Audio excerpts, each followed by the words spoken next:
Hey, what's going on? What's going on, man? It's time to get into free agent frenzy. And I know y'all been Ooh. waiting on this show for a while, man. And look, day one, woo, no, nothing short of spectacular, man. Cause man, look, I'm Flying telling off you, the shelf. People flying off the man, shelf, y'all. people are flying out the shell like a fast food restaurant, man. Like they was going through the drive-through. I'm trying to tell you. Like Oprah did that you everybody get a piece of chicken. Hey, I Man, was they just were saying having people they flying they were off. having all kind of 8 pieces yesterday, man. Look, money was being spent like it was Black Friday all over again in the first part of March. And we still Mm. got 9 months before Black Friday roll around again. But guess what? It's Black Friday in the NFL because the legal tampering period done started, and teams are getting locked and loaded. And look, Mm. teams in our division, namely the Tampa Bay Buccaneers, who won division last year, they loading up big time These guys that are because guess, loading. yeah, because they know that window closed just like that. And I tell y'all all the time, when that window closed, sometimes it shuts. And it just like a Thanos snap. When he snaps, it's gone. But Yeah. before I get into it, man, I'm gonna say what's up to the chat.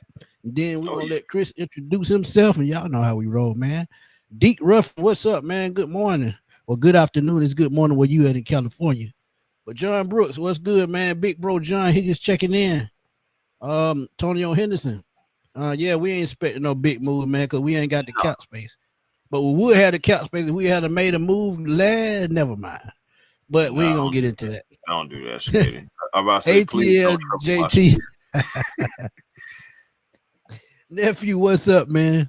Rishi Mahan, what's good? Leona Elliott, what's good? What's good? Hey, how y'all Been a feeling? long time, absolutely. Oh, Shane, what's up, my dude? It's been a long time, man. Ain't seen you in a while, man. One of my biggest supporters, man. Been down since day one, man. Hope everything good with you, Shane, and hope everything life treat you good, my brother. That's what's Alan good. Dotson. With my I ain't dude Robert expecting nothing Black. at this point. I agree. I agree. Robert Blackman, Kaylee, our boy Justin Swisher Sweets, What's going Larry, on, Larry? and Lee Hall. What's good, man? What's good? Y'all come on in and talk to us. Mhm. Ron, what's up? Travis Preston, one of our biggest supporters, man. Nephew, that fried chicken wings. Yeah, it's on me and Chris this time around. Oh 82 yeah. Monte Carlo, what's good? Big General, what's good? But Chris, y'all know how we do, man. Tell the people what's up before we get into this dope conversation right quick. Hey man, free agent frenzy, again, like we were saying, guys flying off the shelf. Now it started off a little different. Of course, we was kind of like poking along. Leo McCoy is back. We also have our left tackle situation handled, which I will give the Falcons credit to that because have you seen what left tackles are getting paid right now? So it, I know, right? Take it over, man. Take it over. But yeah, man. So you just seen that going on, and then next thing you know, the bomb dropped.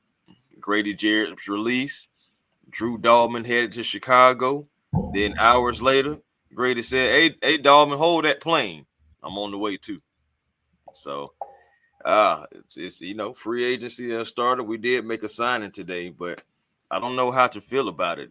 As far as like, I don't know how the fan base should feel about it. It's not a big move, but honestly, we knew every action has a consequence, Smitty. And we knew that the actions that we had last season would have consequences this off season. And Falcon fans, that's the times that we're living in right now. We're living in that moment of having to make significant cuts, significant changes. We need to start trying to make some restructures and everything if we're going to continue to make moves because we still need more money. Facts. Oscar, yeah, you got to be concerned with the Panthers. The Panthers making hell of moves. Do I think J.C. Horn was worth 25 million?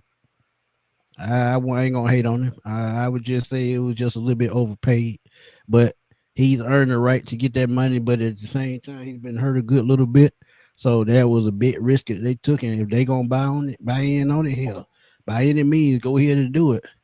And you're But talking about that extension, that 4-year extension worth 100 mil with 70 right, million guaranteed. If y'all right, are looking at these contracts, unless they're coming off of their rookie deal, like a lot of these are short-term deals too, but it's a lot of guaranteed money in it.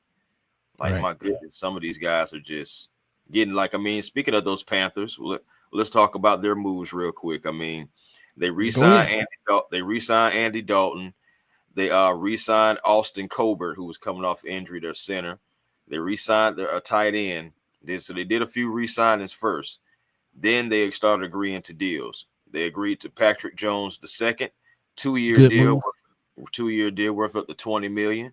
Then they had another defensive lineman, Treshawn Wharton, Yeah, and from I think, Kansas City. yep. You know, what I'm saying, and Yeah. that right there was a 3-year deal, 54 mil with 30 mil guaranteed. Bobby Brown, nose tackle from the Rams, 3-year deal, 21 million, and Good with the move. max value of 27 million. Then you still got Mike Jackson. They brought him back. Then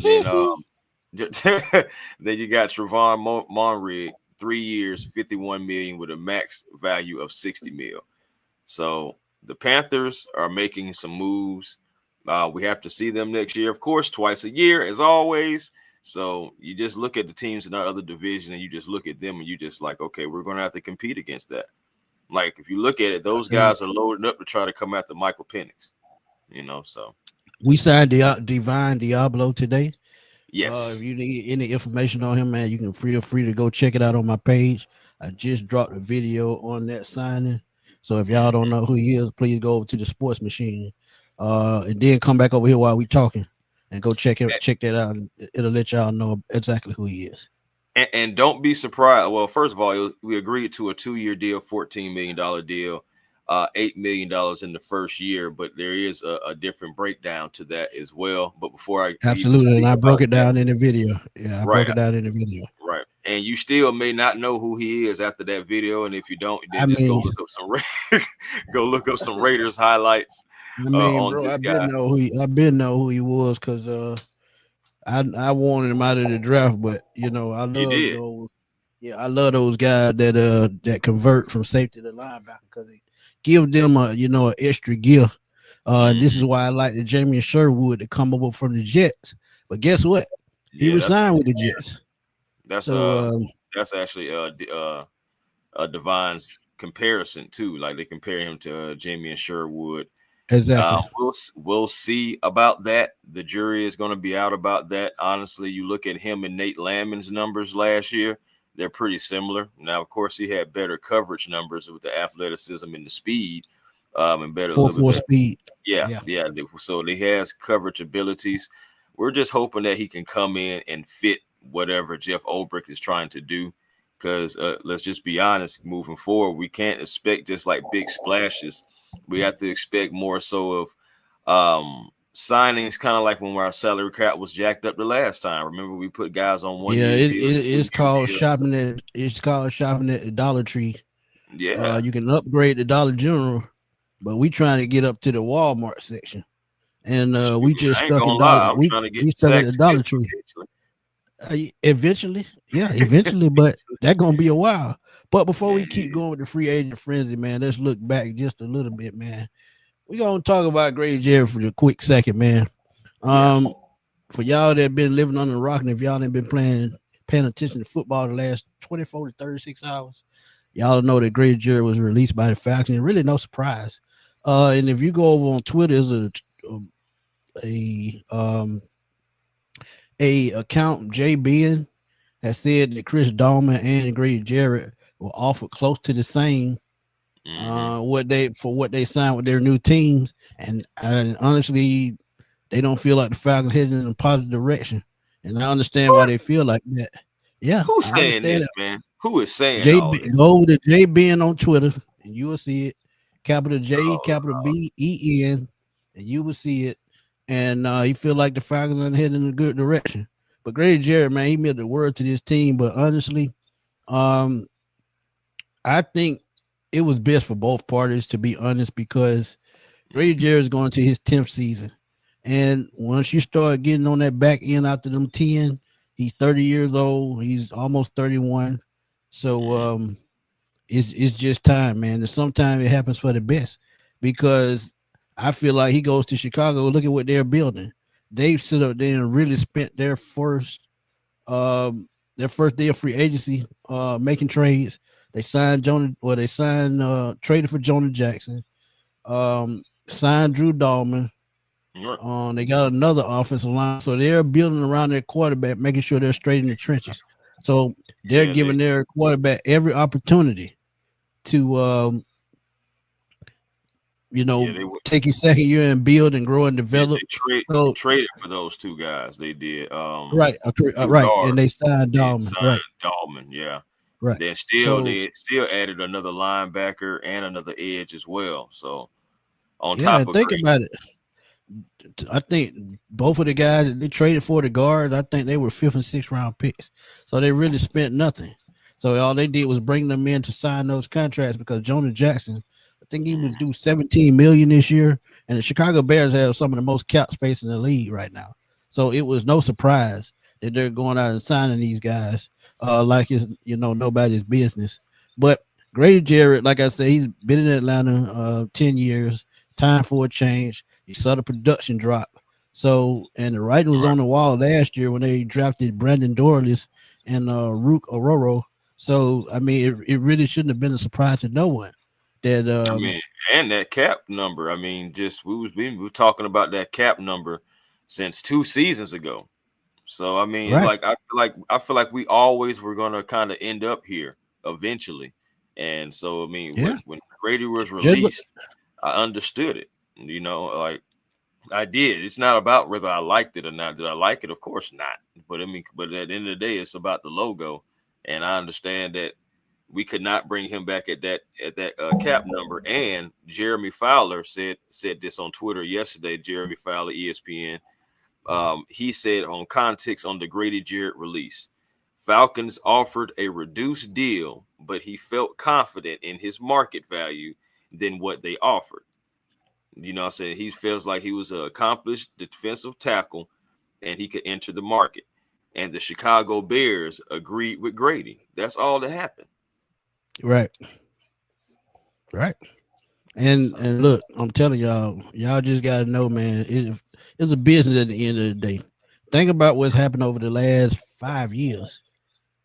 We traded Julio, we traded Matt Ryan, two of the greatest Atlanta Falcons of all time. My boy Chuck Smith ended his career with the Carolina Panthers. mhm, Dion didn't even get an extension after his rookie deal. So what makes you think that Grady Jarrett can't be touched? This is the thing that you have to understand, man. Football is a business at the end of the day, and they got to do what's best to keep these payroll under control. Because if they don't, and it gets out of hand, we'll be in that same situation we was in with Matt Ryan, Deion Jones, Julio Jones, the three biggest contracts on the books, and Jake Matthews, who's still here. mhm, Um, when you get that many big contracts and it's not spread evenly, you're gonna fall short on the back end of talent. And this is why you see them signing these practice squad players, 1 to 2 year deals, $3 and $4 million. And when you don't get a big contract, 9 times out of 10, it's going to be a rotational piece or practice squad player. right. And that's just the way it goes. So you got to learn how to spend your money wisely and try to spend it evenly. Because look at what's going on in Cleveland right now. If not Mhm, for that restructure on Deshaun Watson's contract, they do boy, not re-sign Miles Garrett. They will and have they to still trade need a Denzel Ward. Yeah, and they still need money. So mhm, still need a that's QB. just the Because I nature of the mean, beast. Kenny Pickett. Go ahead. Come on now, is Kenny Pickett going to be it? You know what I'm saying, for the Browns?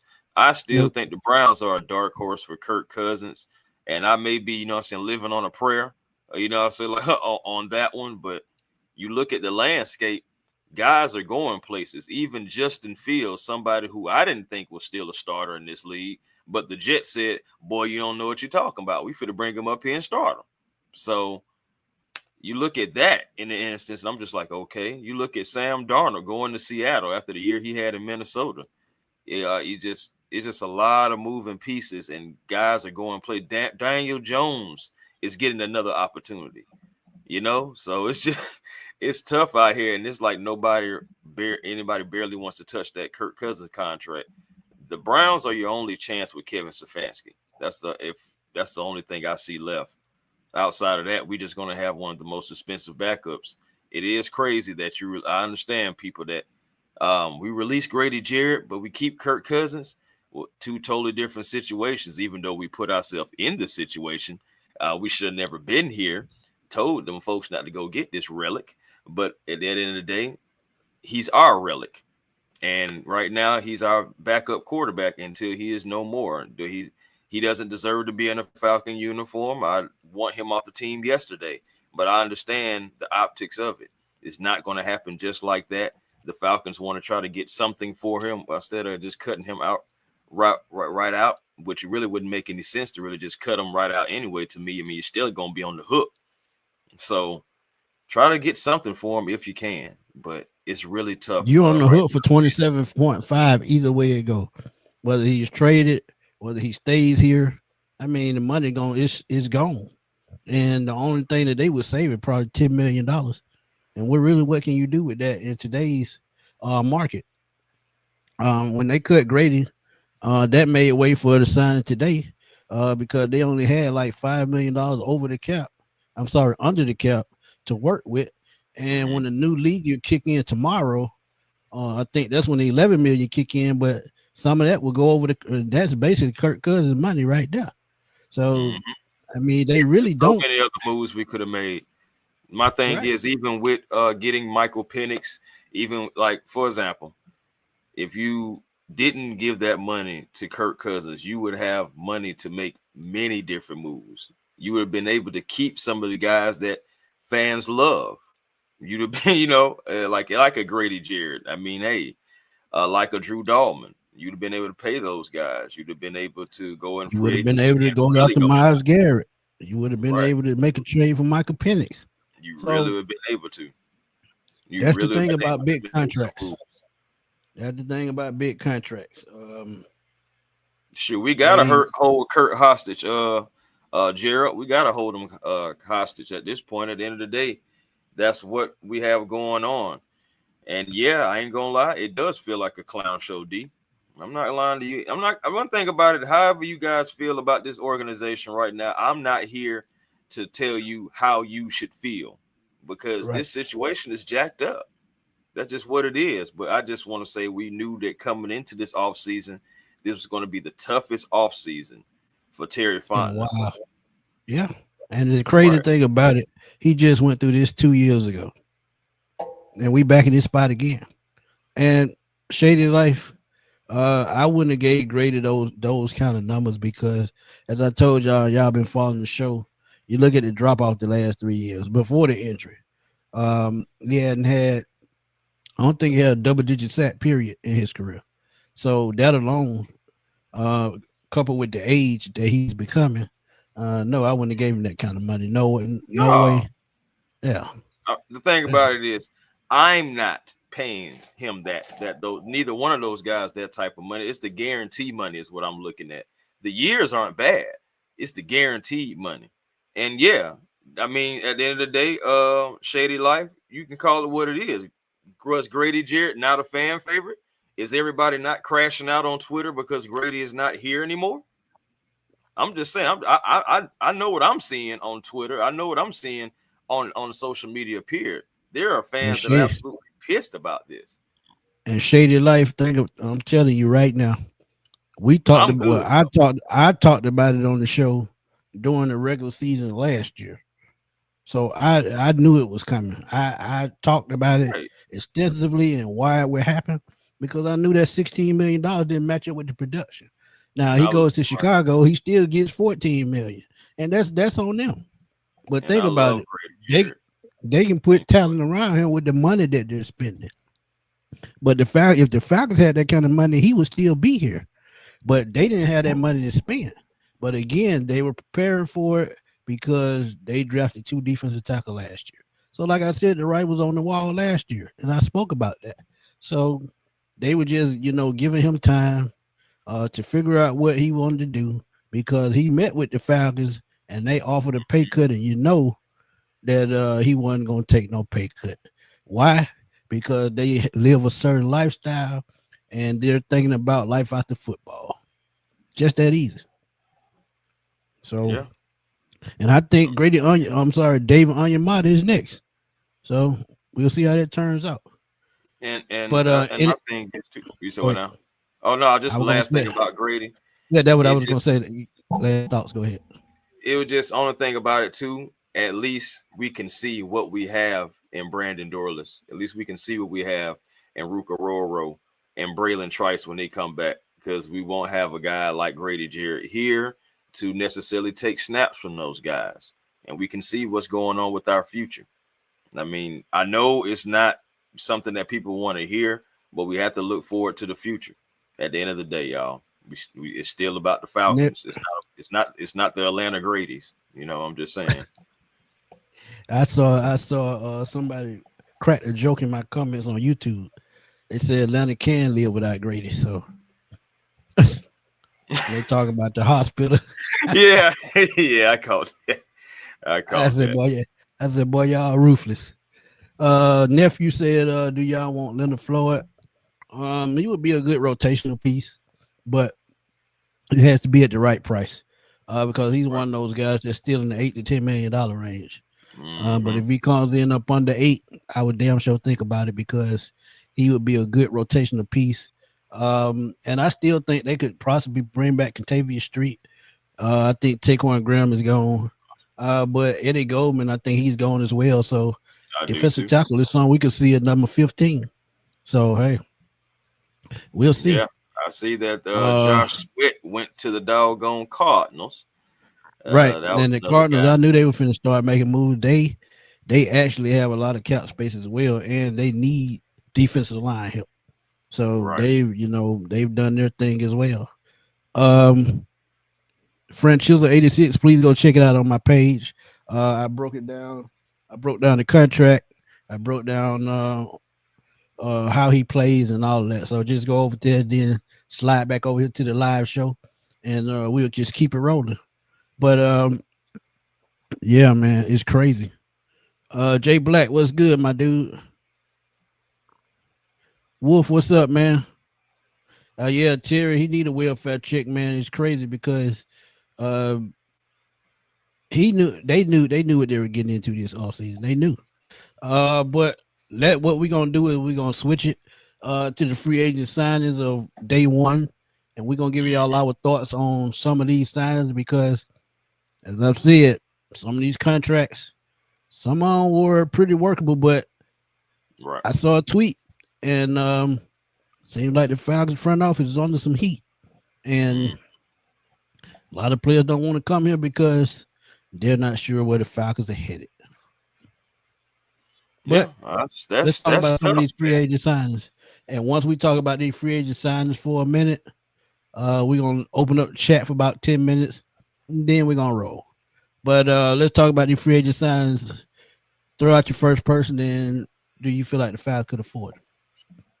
Oh shoot, man. Well, one of the guys that I wanted, I know the Falcons necessarily couldn't afford, and that was DJ Reed. DJ Reed is on his way to the Detroit Lions, and they paid the young man. They gave him, I believe, 3 years, 48 million, and we just wasn't going to pay that, man.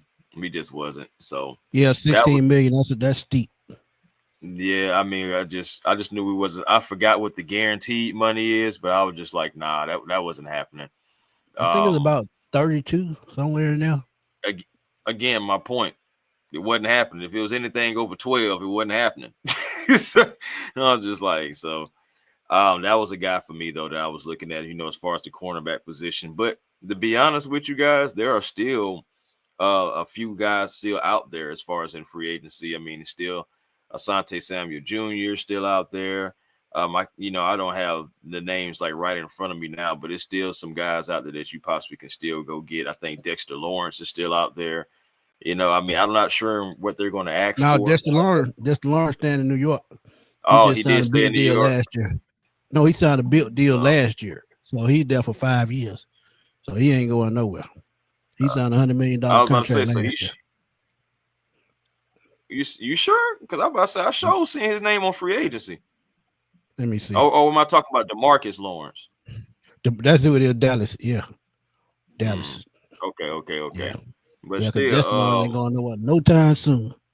okay. Well, still, it's just like, I mean, again, it's a few guys out there. It's not a lot. It's by the time we're ready to really make any big splash like that, I think it's going to be a season or two.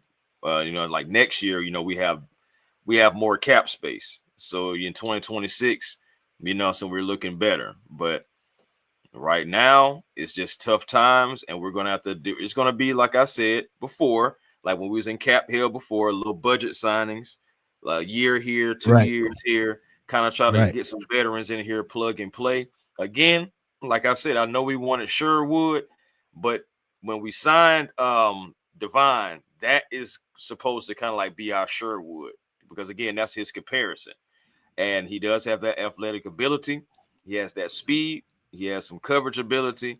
He can play the run out. From what I'm seeing, he can play the run pretty decent. It's just we have to see how he's going to be in our scheme for our team right, and see if he right. can perform for us. That's what every Falcon fan is really caring about. We hear the name, but can he come in and perform? That's yet to be seen. You know what I'm saying? Take this with a grain of salt. He played for the Raiders. And I'm not saying that as a bad thing toward him. I'm saying that toward the Raiders as a bad thing. So think about that as well, too. Just, trying to be optimistic about our recent signing. Facts. And you talk about Sherwood, he went back to the Jets. He signed for 15 million a year. And like you said, most of that contract guaranteed. I think 40 or the 45 is guaranteed. So he's getting his money. But in the Falcon scheme under Aubrey and Morris, I feel like versatility is a must.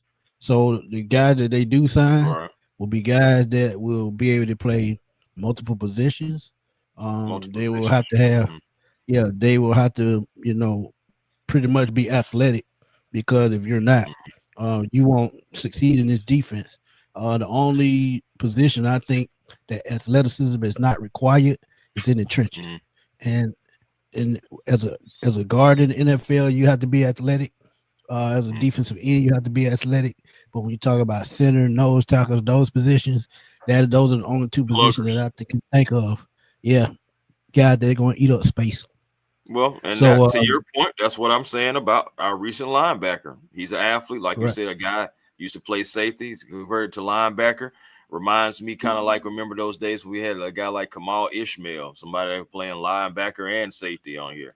So it's kind of like reminds me of taking me back to those days. But again, we're gonna see what happens. You know what I'm saying? I mean, I we can play think Brian sideline to Poole. sideline. I You said think what now? Brian Poole retired about 3 years ago. I don't even think he's in the league anymore. Yeah, I I think he think played with the Jets a so. couple of years, and after he Didn't he played with play the in Jets, 2022 though? He played in 22. He that's did about play three in years. 22. Yeah, that's about 3 years. So I can't remember if he played in 23. I know he played in 22 though. that's true about Troy Troy barely on the Bell on the field. field. Nate This is slow why I coverage say skill. this is why I said Diablo. He's probably going to come in and battle him for that starting spot because even though we took Troy in the second round, he hadn't put up second round production because he's been hurt. So you think about it, it makes so much sense to go out and get a free agent linebacker. So I'm saying, do you But think that? go ahead. Huh? No, I was Go about to ahead. say. Do you feel? I understand what the reports are saying, and people in the chat, please to chime in on this. Do y'all really feel that the reports are true? Do y'all feel that Dahlman and Grady were offered similar deals, but they just did not want to show back up in Atlanta because they're not sure where our front office is going with this team? Are you guys really? Do you really feel like that?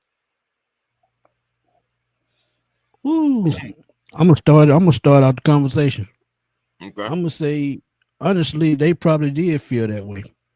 And Mm, the reason why I say that, and I see people in the chat saying no, but the reason why I say yes, if you look at the frustration that I'm sorry, Jarrett displayed the last 2 years at the end of the season when he said same shit, different year.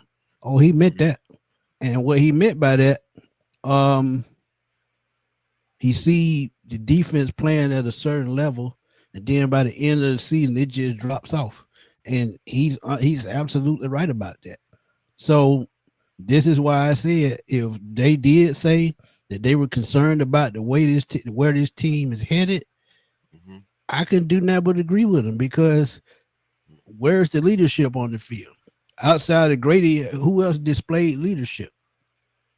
Outside of, um, I would say Nate Lamon or Caden Ellis. Don't one of those two linebackers outside of those three guys. Who else showed you leadership on this team? We don't expect that from Michael Penix's rookie season because he's Gonna still have to be developing, Jesse he's Bates still for sure. learning. But yeah, now it has to be Bates. AJ Terrell, Now, you got go paid. ahead. It's time to step up all the way. I mean, but the thing about it is, to AJ's degree, and AJ's credit, should I say that's the proper word? To AJ's credit, at these meetings and stuff like that, when it's trying to bring free agents in, AJ is there. Grady was there. Jesse Bates was there. So, and it's going to have to be guys like that. It's going to have to be guys like that. Even our new linebacker that we brought in, he is a veteran. Hopefully he can maybe have some type of voice, even if it's a small voice. Hopefully he can have some type of voice because we need some voices and we need people to lead by example as well. Right, absolutely correct. Yeah, and at the end of the day, that's what it's about. So trust me, when you need leaders on the field, and Grady was one of those guys. But at the same time, if the production is not matching, what else can you do? Right. You just stuck between a rock and a hard spot. Right. It's tough. It's tough. I know for me, I don't believe the Falcons truly offered the deals that they got, or I don't believe, or even if they did, I don't believe the guaranteed money was close. That's for me. Even if the years were there, I don't believe that the guaranteed money was there for the Falcons that they offered. I could be wrong. So Ryan, if it comes out later that I am, so be it. One thing about it, I don't mean mind owning up to anything I'm wrong about. Hey man, one thing about it, ain't not everybody right every single time. Anybody that think they right all the time, you need to check your mental state. Just keep it real. Shoot, man, we know a couple guys, man. We know a couple guys, but anyway, yeah, we do. Is at the end of the day, still, guys. That's where I'm at with it. I don't think we offered that guaranteed money. I don't think we did it. It's going to be a lot of rumors and things that comes out. We'll see. Maybe we'll get some clarity later on from Grady or from Dahlman. I don't think so. I think they're going to be quiet and move on because they're professionals. But maybe we will get some kind of hindsight 2020 about it. We'll see. Yeah, but let's go to the next person, man. Let's see a couple more free agents, then we're going to open up the chat, man, and talk for a second. Man. Give us somebody in the chat that y'all wanted, that y'all feel like we could have went out and got, but we missed out. Miss Tiff, what's good? Number one fan right there. Number one fan. Hey, there it is. It's 106 viewers, only 37 likes. Let's get them likes up, man. Absolutely, absolutely. Y'all keep pressing that subscribe button. Hit that like button, man. Help us hit the algorithm on Smitty Sports Machine and on A1 Forever. Okay. A1 Forever doing this thing, man. He's up to 4,200 subs. So 43, sir. Oh man, 4,300. See, I'm behind. Yeah, hey man. I one thing about it, I created it to the people, man, because don't nobody got to do anything for you. Ain't nobody got to like, subscribe, anything. So I appreciate every little thing that comes from somebody else. I do. But real quick, I gotta want something for you. Dre Greenlaw. Okay. Do you think Dre Greenlaw could have been a player that we could have paid? I think, dang it. Let me see. Where did he go? I had it right here in the dog, and I clicked off it by my doggone mistake. Oh, he's coming right back here. One second. Yeah. Well, while you do that, yeah. So he went to the Broncos on a 3-year deal for $35 million. Correct, because his teammate Fuaga, he went there as well. The safety. He went there as well. So Sean Payton just got two hell of good players on that. Baron Browning was another guy that I feel like the Falcons could have brought in at a decent price. Javon Holland's still on the market, but I think he's going to be too high. He's in the $20 million range. Patrick Surtain Jr. is not a free agent. He just signed a mega deal last year. If they won't even think about trading him, so that's a no-brainer because he's I think he won Defensive Player of the Year actually. Mm-hmm. So he's not going anywhere. Trey Henderson is another one with Cincinnati that they could Bro. make a trade, but think Mm-hmm. about this before we get into this. Trey Henderson is 30 years old, almost 31, and he's looking for upwards of $20 million. Do you pay a guy that's 31 million, sorry, 31 years old, 20 plus $1 million, and don't know how much they got on the backside? That's I ain't gonna lie to you. It's a pass rusher, and that's tough because he's Mr. 17-5, 17 and a half sacks. But that's something that I'm really going to have to think about. I know he's a pass rusher. I know we had Calais Campbell. You know what I'm saying? And you see how old he is. So he still had plenty in the tank. Two totally different guys. That's a big risk that you would be taking. But I will give us a little clarity. You got to think about it. Guys like Khalil Mack still getting paid 1 year, 18 million just for him. I'm just saying, he's just 1 33 years year old. now. He's Now, just 33 1 years year. old. Yeah, Exactly. He's 33 years old. You look at back in the 90s, John Randall was 30 years old when he became the highest paid defensive tackle right. and still went on for the Vikings and everything like that. So, oh man, I still got to see what the asking price is. I wouldn't be doing myself a good service to myself, to the team, without at least trying to see what it is and then making a smart decision. If you feel like you can work it in and he can come in and be a difference maker for you, if you believe that, then okay, go ahead and do it. But if you have any doubt, if any doubt slips into that mind whatsoever, you bet not do it because you'll mess around and put yourself in another situation. Don't be looking crazy later on. But if there's any guy who's left out there that I do think about it, it's not Joey Bosa, by the way. It's not him. It's going to be Trey Henderson. If there's any one of those 30-year-old or close to 30-year-old guys right now who are available, that's the one guy who I'm looking at. Of course, Myles Garrett was another one, but you see, hey, must be the money. 40 million reasons why to go back to the Cleveland Browns. So Facts. Leonard that Floyd is ain't one of those that ain't the bargain basement troublemaker guys. down there.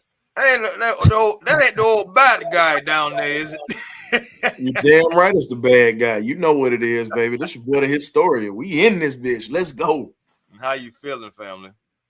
Hey, look, I'm feeling fine. I just can't hear y'all over all the Falcon fans crying right now. That's all my thing. Lord. Stop all the bitching and moaning, man. Look, we've been talking about massive change. We've needed this. And before we even get into this, for all y'all that's sitting in the chat that has not hit that like button, you're doing these boys a disservice, man. Listen, if they gonna sit here and bless you with content, hit that freaking like button for these cats, man. You stealing if you're not doing it. It's free 99. It is free. So No I tax. gave y'all a little plug with that one, my guy. No I had to tax. clown with that. But deal to done. If you check that out mock draft, we did trade back, and that is the person that we took, Walter Nolan out of Ole Miss. And Yes. this is now Yes. now that things are coming, into view. If the Falcons did trade back, I would not be surprised because they had to add a lot of depth on this team because they had like 30 free agents or close to 30 free agents. So they have a lot of roster spots to fill. But we're gonna keep it going. But Ryan, you watch the first day of free agency. Is there any one person that you feel like the Falcons could have went out and say, hey, the Falcons could have matched that, but they didn't? Is there one person out there that you feel like they could have brought in yesterday? Honestly, with the money that we've got wrapped up into Kirk Cousins at this point, there's really no money that we're going to be able to do anything with. Let's be honest, fellas. As much as I would love for us to be able to sign more players, we've had too many issues financially. We've been putting all of our money into the wrong players.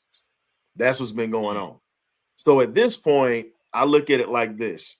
The money that you're going to have to spend, you just spent some on this linebacker that just came here today. You got one that mostly a lot of folks don't know much about.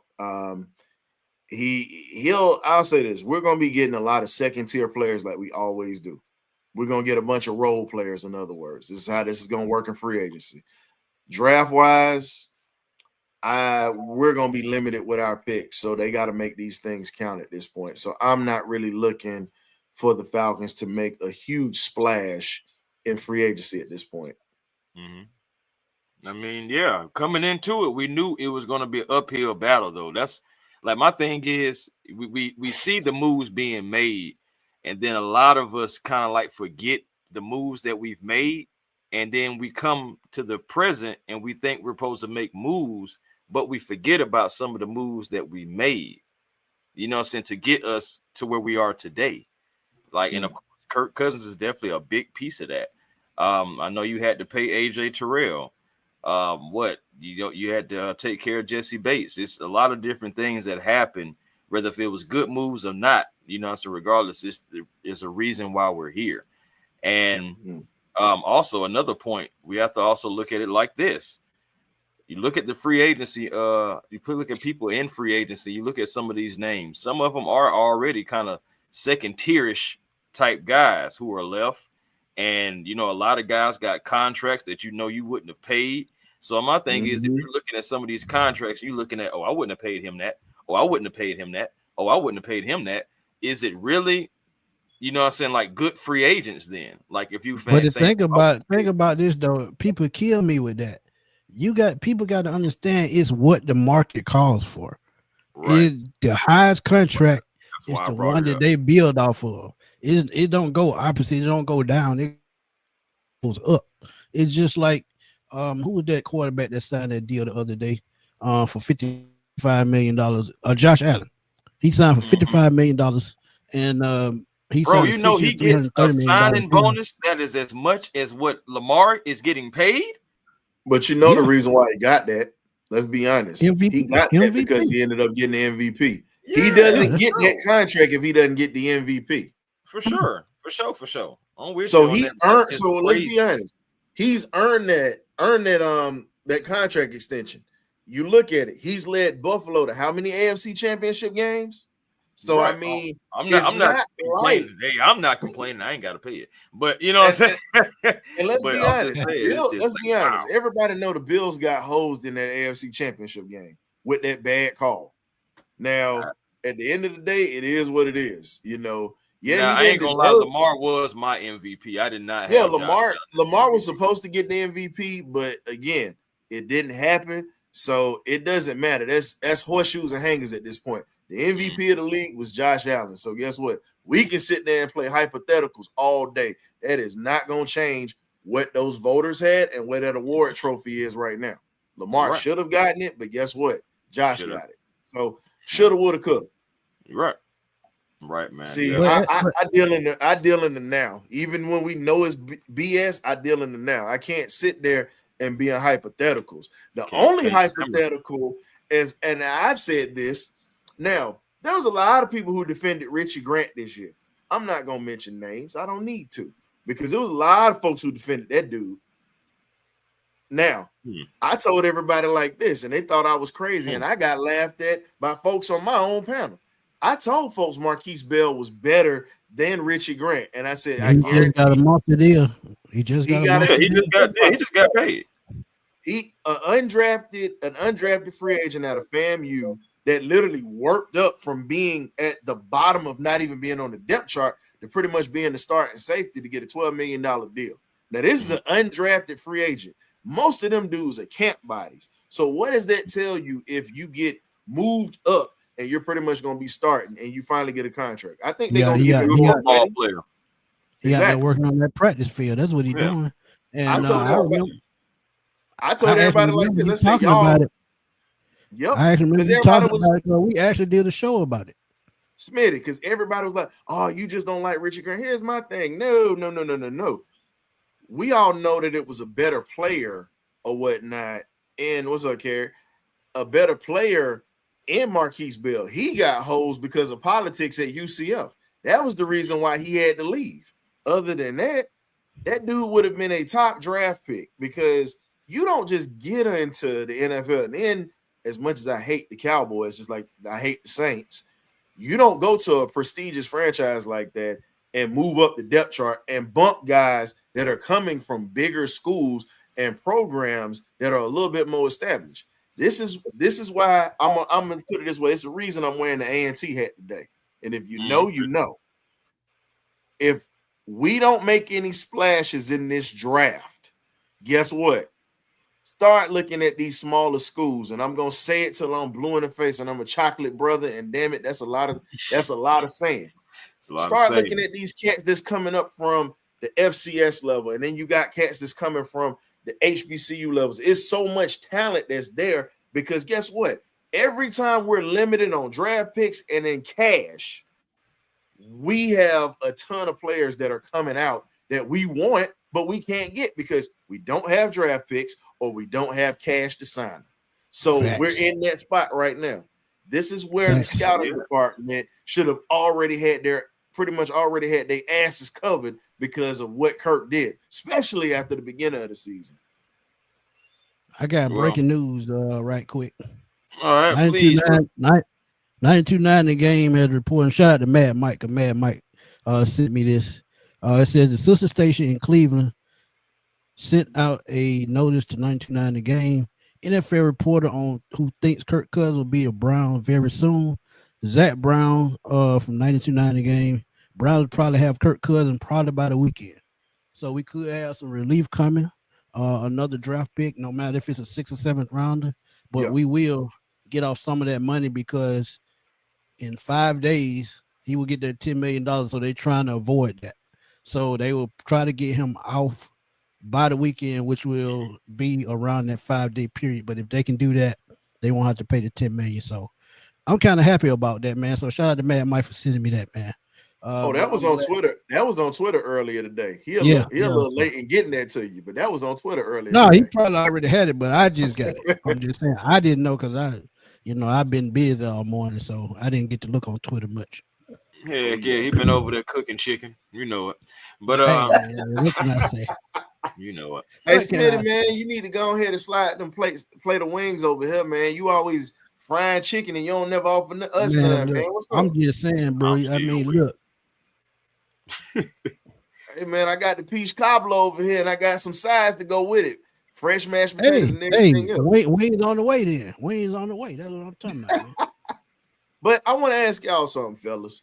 When you look at the regime and you look at the drafts that we've had over time, what's the most disappointing thing that you've seen with this regime? And I mean, we're talking about potential that all the drafts that we've had or whatnot, you know what I'm saying, for players that they have had high hopes for, but a lot of guys haven't panned out here. What is it?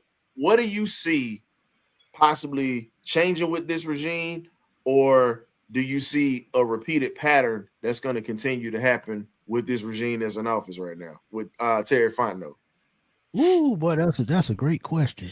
It's a loaded question, boy. I'm gonna keep it. I'm gonna keep it funky and I'm gonna keep it simple. Until we get a veteran, championship-minded caliber coach in Atlanta that has a coaching staff that's not scared to challenge the top guy, we're going to keep going through the same thing. And we talked about this on the show before. Raheem Morris did not bring in guys that could do, I feel like, a better job because he didn't want anyone to challenge his ways. And what I mean by that, if he makes a mistake, he ain't got nobody to hold him accountable. You need those type of coaches on your staff. Bill Belichick had those type of coaches on his staff. Matt Patricia, I seen him and Matt Patricia go at it.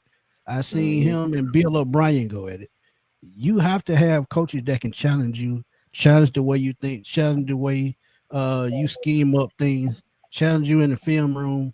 I mean, just challenge you, period. So you got to have these strong-minded coaches on your staff. And until the Falcons do that, I feel like it's going to be the same thing over and over. Now, don't get me wrong. They had one of the best offensive lines in the league. Dwayne Leffert is a hell of a coach. Right. But if you look at what Jimmy Lake did last year, he took a step back from what Ryan Nielsen did the year before. So instead of adding on to what Ryan Nielsen did, they subtracted. So when you have a coach that comes in and develops the right way, you're supposed to add another coach who takes that to the next level. And they don't do that. They go with what they're comfortable with. You got to sometimes be uncomfortable to make it in this league. And that's life. Sometimes the most uncomfortable situations boost you to be a better person. So that's how they have to start thinking. And if Mhm. they don't, it's gonna be the same thing over and over. And Quick news: another top corner is off the market, and Byron Murphy, 3 years, 54 million, 12 million in honor incentives. well, So Where get you your go money. back to Minnesota? yeah, went back to Minnesota. Yep. So So Minnesota's making moves too. They got Jonathan Allen. They went and got another guy, and they got Byron Murphy back. They they did got an lose old Cameron lineman, Chris. Byron. Yeah, they got O lineman. That's what it was. I got Yeah. and Chris. So A1. So now Smitty answered that part. What do you think that needs to be done within? Because I'm always talking about it, but I love hearing from other people and what their mindset is. What do you think this scouting department needs? Because let's be honest, from the top on down, because I blame Arthur Blank first and foremost at this point because of the fact that you'll put the stop and you'll put the brakes on somebody that might have character issues, and you said, "No, we're not taking them," and you'll take Mm-hmm. somebody else that's a Mm-hmm. church boy that's got potential, but yet and still you won't put your foot down on these folks that's up under you. I don't understand it. What do you think needs to change from the ownership position on down? Man, we just need to go get some guys that really know what they're doing, know how to scout talent. You may have to shop around as far as like when it comes to that, because I don't believe our talent department has been doing the best job that it possibly can to get some of this talent. We've missed out on a lot of guys, man. We've missed out on a lot of guys. I'm actually looking for it right now. I know Miss Carey, she had put together a list, a list of the draft picks, man, and you just look back but I can already tell you the only guy from 2021 that's still here is Kyle Pitts. We had Everybody 9 hold on to draft that. picks that year. I'm just saying, but we had no. My thing is, we had 9 draft picks that year. We had 9 draft picks in Right. 2021, You and there's and Now you only one. pass up on Michael Parsons. Out of I all can people, tell you pass on Parsons. I can tell you exactly what the scouting department needs to do. They need to get rid of those old school ways of how they scout and start going out and getting natural football players with an edge. That blue collar mentality do not work in today's NFL, and really has never worked. But You talk about Michael Parsons, you talk about Jalen Carter, Jordan Davis. and You Smitty, draft those guys in 3 straight drafts. That's your defense for the next 5 years. I'm with you on that. And now here's my thing. I can't sit there and say that because guess what? Your guys that come from the FCS levels and your guys that come from the HBCUs, because I'm always gonna say HBCUs need more love. And I can tell you right now, you can fill all your needs right now with Jaquan Davis, who's a wide receiver out of North Carolina Central. You got Kenny Right. Gallup out of Howard University, Kenny six Gallup. feet Safety. tall, Yeah. Yeah, we've 205 been talking about pounds. him all season. Yeah. And then and here's the other thing. You got Carson Vincent, who plays every position on the offensive line, who could actually be Michael Penix's blind side protector. The man is only giving up 4 sacks in 4 years. Think about that. How many linemen do you know go through a career that give less than 10 sacks in their college career like that? And he Not played many. center, and Not he many. played guard, and he played tackle. Now, I'm just throwing HBCU guys out there. I've talked Right. about the big time schools all the time. I'm always talking about the big time schools. But Mm. let's be real. It's a ton of diamonds right now sitting, waiting. If you can't draft anybody or bring any big time guys in, guess what? What is it going to kill you to take a chance on these guys who were the top of their conference and also were top players in the country? Might not have been on the SEC level or the Big Ten level, but guess what? They were the best and the dominant players. Why not give them a shot? Because you're getting ready to give guys a shot. Like, I look at it like this. You gave Troy Anderson a shot, who never played linebacker, truthfully, except for 1 You're right. year in his life. And you're using him as a project. And I'm glad you said that though, Ryan, because that's another thing when I'm talking about the scouting department. We need to get ball players instead of projects. Thank Like, you. you know what I'm saying? Like, that's why I'm saying about the scouting department. I look at our talent and I look at and when I look at our talent from 2021 to 2024, outside of Michael Penix, the Bijans, the Bergerons, who else you can say? Drake London. And I'm gonna throw Arnold Abacady name in there because I feel like he's turning the corner. Outside of that, you know what I'm saying? I mean, Drew Dalman is no longer here, so I don't want to really mention him, even though he was our draft pick. We don't have a lot of hits. We don't. We really don't, guys. And my thing is, I credit that to the scouting department saying, hey, go get this guy, go get that guy. We get a lot of guys who can't stay on the field. Regardless, my thing is, I like what Troy Anderson could bring, but he's not on the field. And that's what I care about, your availability. When I need you on Sunday, are you available to go run out there on a consistent basis? Are you durable? That's why when you look at guys like Jake Matthews, look at guys like Chris Lindstrom and guys and you look at guys before the times like Mud Duck and Alex Mack and all those guys like that who those are ball players. Yeah, that's what I'm saying, bro. We can go on and on. Hey, but I mean, Chris, think about it, bro. And it's something that we've all talked about this off the record. Let's be honest. As much as people hated Thomas Dimitroff, let's be honest, fam. That was the winningest time in Atlanta history when this man was here. That's crazy. And you know why that was? He understood how to look at talent. He understood that. Yeah. Guess who trained? And again, it wasn't Belichick. Let's be honest. Belichick was part of it. The person that taught him how to look at talent was Ozzie Newsome, who still is working for Baltimore right now and still helping that organization reel in a ton of talent. So at this point, you got to get somebody that's competent enough to bring in talent that these coaches can work with, because Ulbrich showed you when he went to the Jets, he had a number one defense 3 years straight. Exactly. 3 years straight, that man had a top defense. They just didn't have an offense. Jerry Gray is proof of a great defensive mind and defensive coordinator. Man got 3 Hall of Famers up under him at that cornerback spot. So again, what's up, Mike? Yo. Oh, what's happening, fella? What's going on? Yeah, I'm here to disrupt the force, okay? Yeah, we got some to talk about. Go ahead. Oh, y'all want to hear Man Mike sing? Oh, no, hell no. Y'all want to hear? I mean, Man Mike been trying to tell y'all, since y'all don't want to hear me sing, I might as well just yell it out, okay? We told you so. We told you so. Raheem, the dream, sold y'all nothing but a dream, okay? That's what he did. He sold y'all a dream. Been trying to tell you, he been lying to y'all faces all this time. This man sat here with a straight face and said, Grady Jarrett is the type of player that we want to build around. Anybody want to know where he at? Anybody want to know where he at? Grady Jarrett. He ain't in Atlanta. He ain't with the Falcons. Hey, Mike, he just stepped off the plane and got some Harold's Fried Chicken in Chicago. Some Harold's Fried Chicken. Hey, maybe he need to hit up Jew Talk Sports and his family out there, because Jew is from Chicago. His dad from Chicago. So maybe I need to hit up Jew and try to figure out what Grady Jarrett is, because he ain't here. Yeah, but we knew he was gone, man. The writing was on the wall last year, just like I said.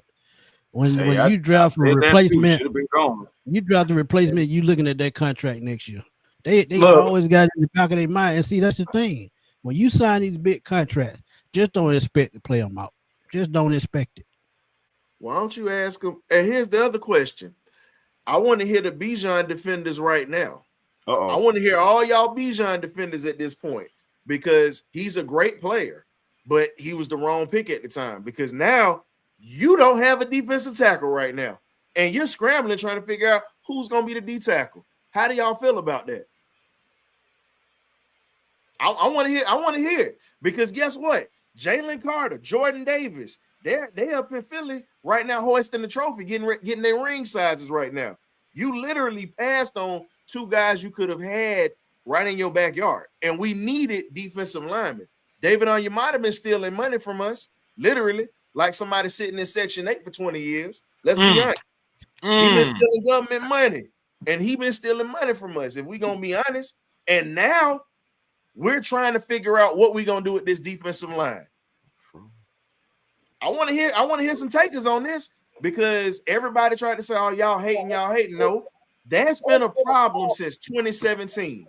D-line. Well, I'm gonna give you my take, and it's gonna stay the same. Get it. Terry Fontenot is still trying to build a team just like he built New Orleans, offense first.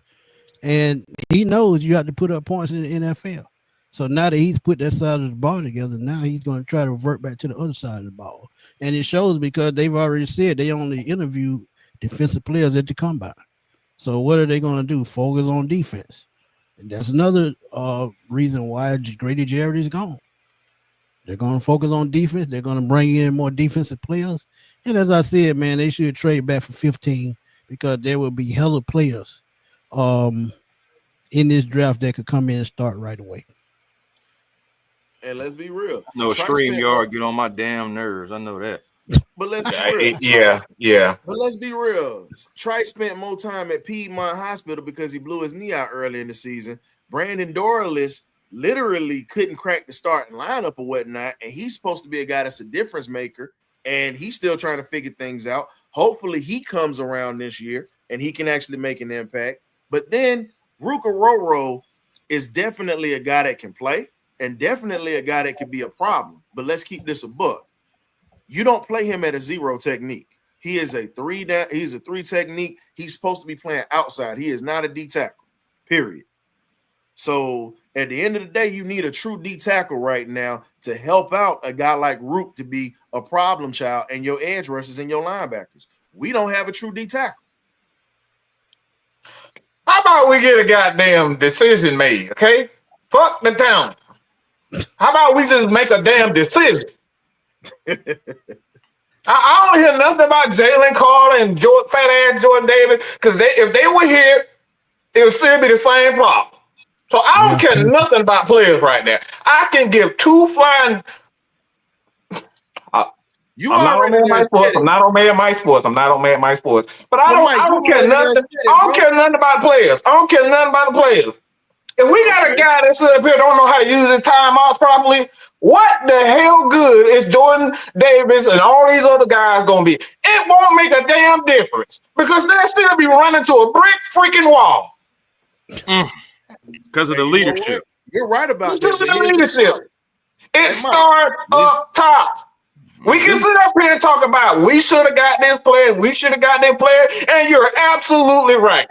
I wanted Jordan Davis, I wanted Jalen Carter, but it wouldn't have made a damn difference because we still got that freaking moron at head coach and Raheem Morris, who learned under one of the greatest defensive minds of all time in Tony Dungy, and that son of a bitch still don't know how to damn call a damn timeout. Hey, Mike, but just think about it, bro. When we have need, and this is the problem why I say it comes from the top on down, and I agree with you on that with him. When you have people in that front office that are not filling needs and just taking wants in the draft, that right there hurts you later on because we've needed defensive line, not just him, but let's be real. You could have had Newton, the kid that's in Washington right now. You could have had Sweat. No. We're not talking about players, but just think. We're talking about competency. If you have your nose running or your nose bleeding, you're going to try to get something to stop your nose from bleeding and running, correct? Right. Correct. That right there falls under leadership. It's not just Raheem. It goes up to the top. If you're not going to fix your defensive line, it don't matter what the hell you're going to do because at the end of the day, we got Penix starting. Guess what? His blind side is being covered by McGarry at this point. You don't even have a right tackle replacement. And just like I said, your quarterback. So again, leadership is the problem at this point. At the top, it all boils down to leadership. And that falls under the category of true though. That falls in the category of having structure. You gotta have a decision. Again, it don't matter about the players. You got to have structure. Every team in the league, for the most part, have very talented scouts. I think we all can recognize talent, even us sitting at home. But that don't matter. What made Bill Belichick successful? It wasn't the fact that he was 100 years old. It's because he knew what the hell he was doing. Period. He made the decision of what this team is going to look like, and he stuck to that. Every damn year, we're trying to figure out we're gonna have a new quarterback or we're gonna have a new wide receiver. Who's gonna be the next Julio? Who's gonna be the next Cavalry? Who's gonna be the next great running back? Who's gonna be the next great center? Like every year, we changing identity. This is why the Philadelphia Eagles have been in the Super Bowl for the last three out of the last 4 Super Bowls that they've been there. It wasn't just decisions with that, as I'm always gonna say it. You don't win ball games if you can't control the line of scrimmage on either side of the ball. That's the reason why they've been consistent all these years. When we had a line of scrimmage or whatnot, we didn't take advantage of using that. Right now, we don't have, let's be honest, pass protection is as shaky as a stripper's ass in Magic City on Monday nights. It's just what it is. It's just what it is. So until you can actually get this offensive line straight with pass blocking, it's going to still be a problem. You can't get your defensive line straight. Guess what? Your linebackers aren't going to be able to make plays. AJ Terrell going to be butt naked out there getting cooked. So again, until you fix the line of scrimmage and it comes from the top, continue to expect mediocrity from this team. That's all I got, man. I got to go pick up the jitterbug. I appreciate y'all for having me on, man. Check me out and the Magnificent Birdcage crew, 8 p.m. Thursdays on the Birdcage LLC on YouTube and Twitter. You either get right or you get left, baby. Y'all hit that like button on the way out for these great content creators. Thank you for coming through, Ryan. Yes, sir. Well, like I tell y'all all the time, man, what's the common denominator between the winning organization in this damn league? They have the right, man. They had the right structure. They had you just gotta have to make a decision. Like Pittsburgh have never changed who they are. And blueprint. Seems like 70, 80, 100 years. They've never changed that. Blueprint. Yeah, they got a blueprint. That's it. It's decision. So my thing is, I don't care what player comes in, what goes. Like we got to make a decision about who we are. I'm tired of looking at every year trying to figure out, are we going to throw the ball to Kyle Pitts? Are we going to throw the ball to Julio? Are we going to run the ball with Tyler Allgeier to be done? Every year we try to figure out what we're going to do. Every year we doing it. And what pissed me off last year, and we know this, if Jerry Gray and Raheem Morris took over that defense for those 4 weeks, why the hell would you give Jimmy Lake the keys back when you see he wasn't competent in making the right calls in the right points in the game? It just doesn't make sense. And I can go back further than that. If you have a defensive coordinator that gets you back over 40 sacks, why the hell you let him lead the building? Just like I said, Raheem don't want nobody to challenge him. Y'all know how I feel about that dude. I'm trying to keep it PG. Y'all know how I feel about him. I think he's a piece of freaking slime. Okay, I think he's a lying sack of absolute crap. Ain't nothing about that dude genuine. Except for him bending down on that bend over energy that he got for damn Rich McKay. That's what's genuine about him. He bends over for him, and we see it. That's his that's his boy. Okay. So you think Rich McKay still got his hand in this shit? Of course. Of course. If you do, why is Raheem even here? He wasn't the best coach. We just signed a defensive line. We just signed a linebacker. Man, Mike, you know why Coach Rye is here, man. We know that because Terry and Rich had to do what they had to do professionally and business-wise. They made a decision to make sure that no one can come in and overtake their job and put them on the street. Yeah. So I'm just saying. If we're keeping it real, let's just keep it real. Nobody, they don't want to be. Look, it just comes down to, and I understand when you're a head guy, ego does play a part in a lot of things, especially if you have your own. You want to have your own. ego does play a part, but you can't let your ego get so far gone where you're looking at this old piece of crap at quarterback. He's throwing the ball. Man, my damn nephew can throw farther than him during the damn season, and you couldn't tell me that he wasn't done and you just watched it? Nothing happened? Yeah. Yeah. Look, man. Like I said, at the end of the day, how I feel about Raheem doesn't matter. What's best for this Atlanta Falcons team, we just got to put everything around Junebug. Everything is about Junebug right now, a.k.a. Mr. Michael Penix Jr. Everything is about him. This is a new era. But this is a new era. This goes back to what I said before he got hired. You had a championship winning coach here who could have laid a foundation for years and years and years, because we know Bill Belichick is going to put a coach behind him that can come in and succeed him when he's gone and build off that same foundation and the same blueprint. But I just feel like Terry just didn't want to see that because he's probably going to be out of a job. And sometimes you got to make those tough decisions when it comes to GMs too. That right there. And can I address something, because I think I'm glad you invited me on, because there's a misconception when it comes down to me and how I feel about Raheem. Go ahead. Never personal. Never personal. Okay? It's never personal. We all saw that debacle at quarterback. We saw it. Yeah, he should have pulled him long before he did. He should have put him long before. He was standing there staring at the man. He was sitting there staring at the man. And like I told y'all can go back. Well, y'all can't go back and see it because I deleted it. But I said it. Chris was sitting there when I said it. You got them lose to a team with 7 straight losses. That makes you lose your trust in your coaches. That makes you lose trust in the locker room amongst other players. And how do you recover from that? How? You can't recover. That's what happened with Grady. That's how I feel with Grady. I think that's exactly why Grady didn't want to sit down and get a deal. It's like, how can you say that we're going to do whatever it takes to win games, and then you looking at this guy bouncing balls like he playing damn like he's a professional bowl on ESPN or something? Like, what are we doing? Yeah. Look, because I trust the guy.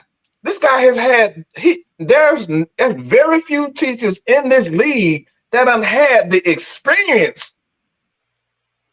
and the knowledge gifted to him. We're talking about Tony Dungy, a 2-time Super Bowl win, 3 times with the Steelers as a player. This guy is gifted with knowledge. Pretty much.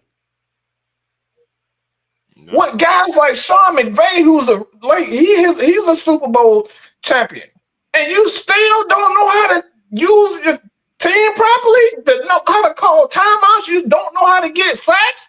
We were the worst team in the NFL in pressure. We were the absolute worst. Am I supposed to trust something? We are dead last in almost every category defensively, which is his strength.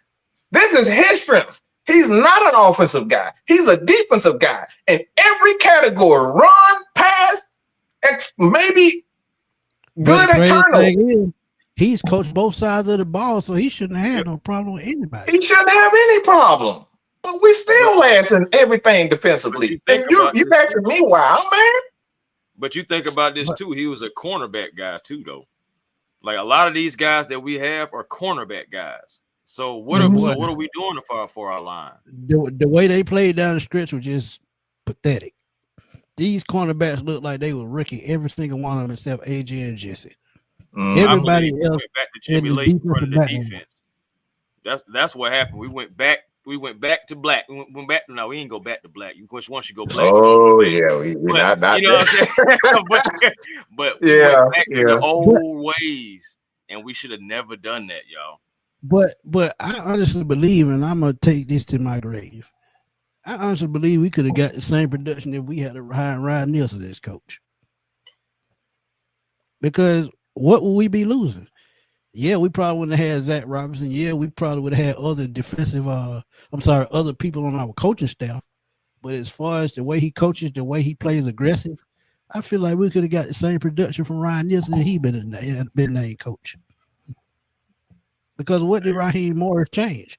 We only got one game better when we pretty much had a better team than we've had in the last 45 years, and we only get one more win. We had a 6-3 record. That lets you know that was the ceiling, and then the damn bottom just fell out. So how can we go forward in 2025 with confidence with Raheem Morris when we've seen his ceiling? That's going to be the big question of 2025. If he starts off 0-4, 0-5, he's going to be fired just like Dan Quinn. So we're going to be in the same spot again for the next 2 to 3 years. Now, wait. Okay. Do y'all think it's going to be a clean sweep, or do you think maybe it may be Terry or Raheem if we were to come out 0-5? How you doing? They all done in my opinion. You have to come out 4-1, 5-0 in my opinion. The fans not gonna want to hear it. Look, I don't. How many times have we been hearing we're going to get it right? Since 2017. Look, let me ask you something. Sound like a bad relationship, don't it? That's what I was about to say. If your girl keep telling you and your man keep telling you, "Hey, baby, we're gonna have sex," you're gonna be looking like when, right? But you keep saying it day after day, months turn into months, into years. You're gonna say, "Hey, I thought we was gonna have sex." You're gonna be looking real hungry and thirsty for it, right? Willing to do anything to get there. And this is what fans are thirsty. They want it. They want that feel good. They want to feel good. They want to see it. Okay.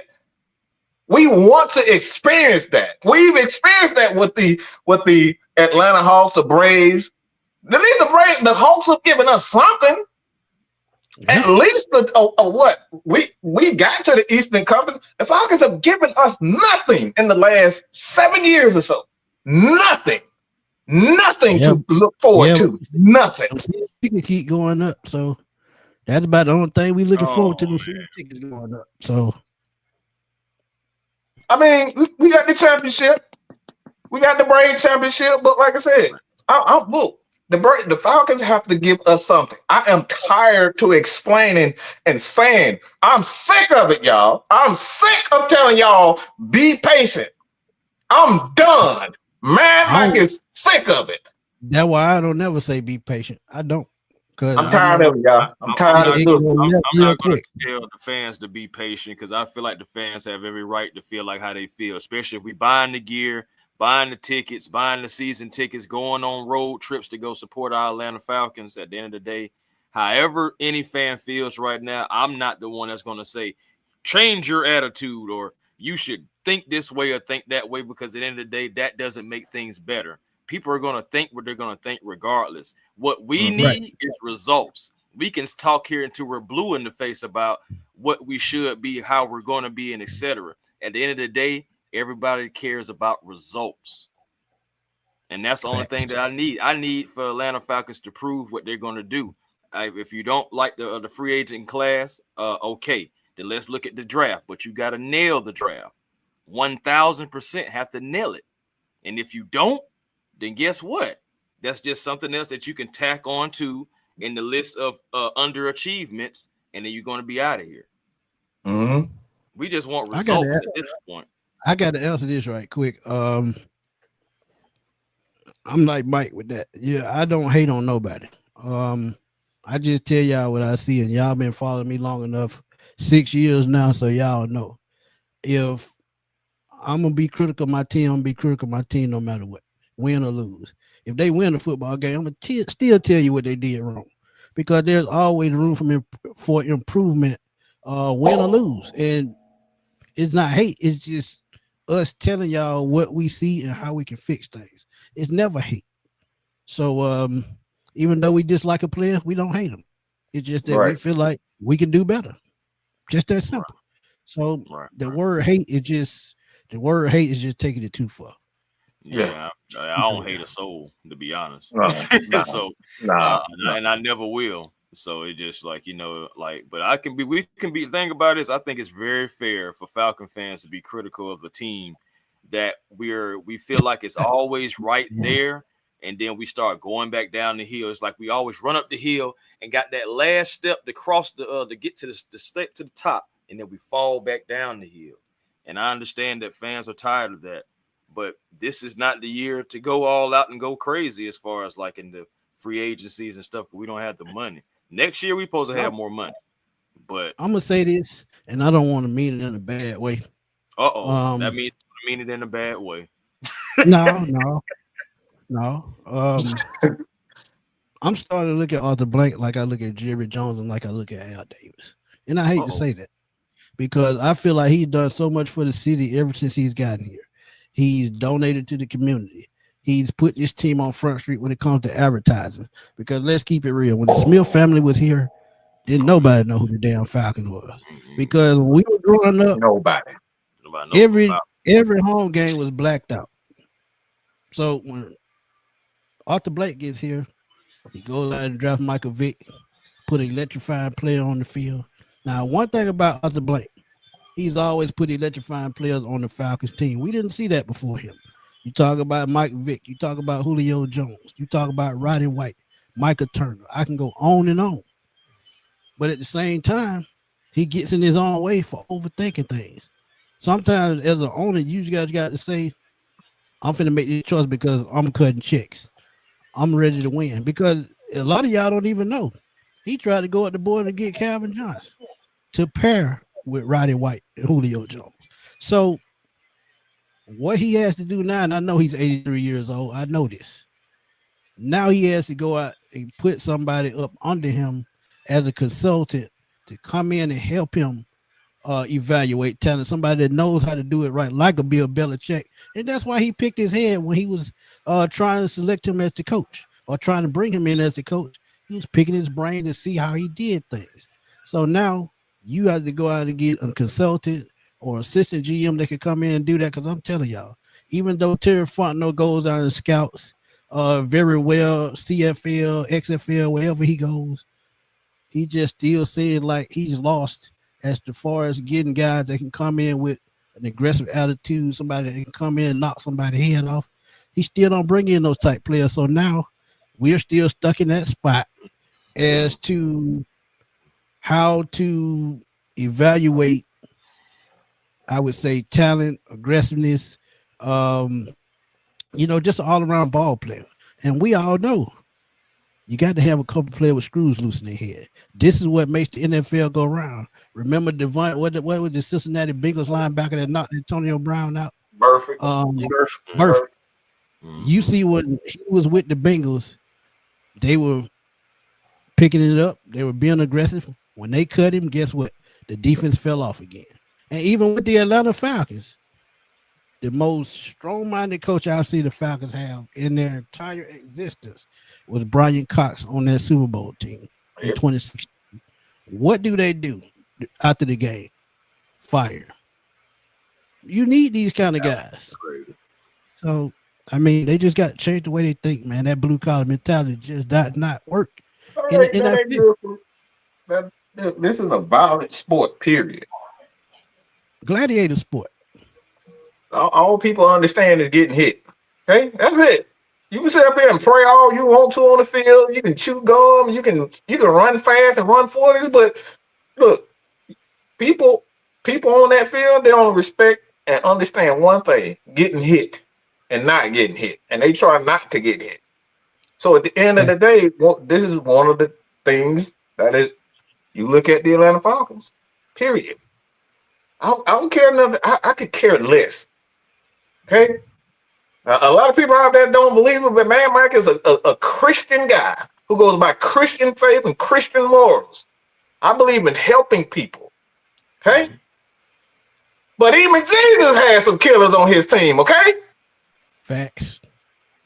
We got to understand that. All this goody two-shoe crap, when it's time to get down and dirty, I need somebody who's gonna be with me by my side no matter what, and I know he's gonna run through that freaking wall with me. I'm not gonna be the only one running through a wall looking like a dang on idiot. I need to know that this 6'6", 200-pound guy, 340-pound guy, I need to know this dude he's gonna run through the wall or he gonna fall on the ground and start crying and start praying. Look, I don't need you to pray right now. I need you to fight. That's what I need you to do. I give you the perfect example. We need warriors, man. We need soldiers. We need those guys that's going to go to battle with the sword and shield like they used to back in the day and go out there and get her done or die trying. I understand. I totally get it. And this is Ryan's point right here.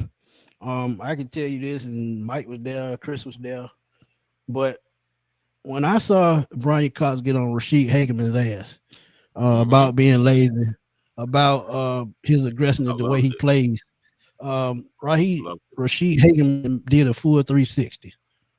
He started playing good against the run.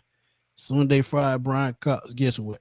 Rashid Hageman started having trouble off the field because he didn't have nobody to stay on his ass. And you need those type of people that's not scared to get in each player's ass at the end of the day. And that alone would let me know that Brian Cox was the right guy for the job. He is an old school type coach, and those are hard to find now. So if y'all need any more research on that, just go look at Rashid Hageman, what he did off the field. I'm not going to see it. Just go Google it, and y'all will see exactly what I'm talking about. Mm-hmm. That happened to me. Hell, I almost got kicked out of school. I got kicked out of school. Guess what saved me? Teacher? ROTC. That's it. Yep. ROTC saved me. ROTC. That's it. ROTC. Look, if y'all was in school in the 90s, y'all know ROTC. That's what saved me. Discipline. Yeah. Teach you discipline. Absolutely. And getting in my and stand on me. That's what saved me. Facts. All that sweet talk. No, Mike, don't do that. Don't say that. No, I needed discipline, and I needed somebody that consistently and constantly stay on me. So all that sweet talk, man. Y'all can kick that nice junk on somewhere. Like, get out of here with y'all think Matt Ryan was no gangster? Hey, this is true, Keith. Get F and set. Brian Cox did go at Kyle Shanahan. This is why he got fired. Mm-hmm. Yep, absolutely. And he knew. He knew before anybody. But here's Kyle Shanahan was looking at that San Francisco job instead of trying to win that Super Bowl. But go ahead, Ryan. Hey man, Smitty, call it for what it is. Most people don't understand. It comes from what you're marinated in. Most folks don't get it. If you've never played the game of football at any level, if you played high school, you understand. If you played college, you understand. Semi-pro. If you've gotten to the NFL, because I know it's some guys who get it. Hell, I played semi-pro ball. Hell, I was supposed to play college. I got hurt. And I'm going to tell you just like this here. If you don't understand the fact that you really have to be mean to play this game, you can be a nice guy off the field. But when you flip that switch, I'm going to be honest with you. If my mom was in front of me, I'm telling you what the mindset is. If she got on a different color jersey, I'm knocking her ass the fuck out. Excuse my language. That's my mindset, dog. And people don't understand this. You can't have choir boys doing this. You can't. And I'm gonna tell you just like this here. This game has made many basketball players. Hell, I was a safety. I believed in hitting people. I believed in laying the lumber, dog. It's one of these things that you sit back and you got to understand. The kids that are coming up now, they still got their mama titty in their mouth. It's just what it is. These kids are soft. I'm sorry. Good players, but not enough edge. Everybody talks about these crash outs. I'm going to be honest with you. Half these kids ain't never been in a real fist fight before. None of them have ever tasted their own blood. Let's be honest. Let's be honest. And I'm going to tell you the straight truth. Offensive line, the reason I preach offensive linemen and defensive linemen, they are different people because you got to be mean to hit folks always in the trenches, dog. This is what you do. This is what you got to like. when we say it like this, it's not about who gets across the other side. It's about me locking up with you and dominating you for 4 quarters and possibly overtime if we go there. I'm willing to hit you in the mouth more than you're willing to hit me. We don't have anybody on this defense like this. Let's keep this a buck. Jesse Bates, maybe, but we don't have nobody on the defense with that mindset. And on the offensive line, we don't have anybody with that except Bergeron. And I got to give it to the kid. He's definitely trying to prove himself man. because think That's about it. nasty. That's a nasty look. That's a nasty summer gun. I like I talked to bro. King Corny personally. That boy nasty, man. Chris Lindstrom something.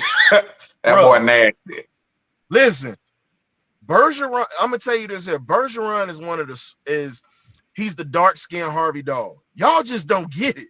When I say when they drafted him, I knew a little bit about him, and I'm telling you right now, Bergeron don't mind taking the penalty, taking the cheap shot on somebody. That's what you need on your O-line. So those D linemen are thinking, if I hit Penix, I got to worry about this dude hitting me. This is the type of ball that you need in Atlanta. But again, most of the fans, they only want to swag surf. They dress like they going to the club. I'm gonna tell you like this: we got soft as Falcon fans when we moved into the Georgia Dome. I'm a Fulton County baby. Let me get this straight. I was outside when you had folks sneaking bottles of liquor in the stadium. I'm 38. I remember seeing that sign up in the stadium. If it ain't red, it's dead. So again, our fan base now is a product of what we are in Atlanta, bougie and sedity. Atlanta used to be a city where jokers respected because you knew it was gritty. I moved from Atlanta to Duval County, down in Jacksonville. Everybody already know them Jaguars might lose the game, but them fans gonna whoop your ass if you try them. It's just what it is. Oh yeah. So yeah. So at the end of the day, it's just like this, man. Played hockey. Brian Cox, you got to remember, he did. Brian Cox is a guy that's from East St. Louis. So his mindset was already different because of the environment he grew up in. And East St. Louis at that time it's still a messed up place, but you talking about in the 70s, in the 80s, when it was still dilapidated and it's still, it's still like this. So it's different. So again, getting Rasheed Hageman to do what he did, and I hated that we let him go because Rasheed would be getting ready to retire at this point and turning over the reins to somebody else. Facts. That was one that we let slip. Oh, I love Rasheed. I've been talking about him for years. Yeah. I've been talking about you, Mike. I'm gonna tell you, you struck a nerve, and that's why I came back. You struck a nerve when you said that earlier, and I said, "Nah, I feel where you're coming from." And it's like, look, man, it's so many people that talk ball, but they don't understand the intricacies of it. 85% mental, 15% physical. If you don't understand that this is a game that was originally started for military officers and Ivy League schools, this is a game of strategy and pretty much being able to adjust on the fly. Do your history if you don't know it. That's why they call me the historian. Go back and look at it. When you have a guy that's injured, that's a casualty, just like a death on the field. You got to have somebody come back and replace who was doing that job. So again, when you sit back and look at it, that's why the term field general is used, because that was your military personnel that was staying in shape doing this, learning.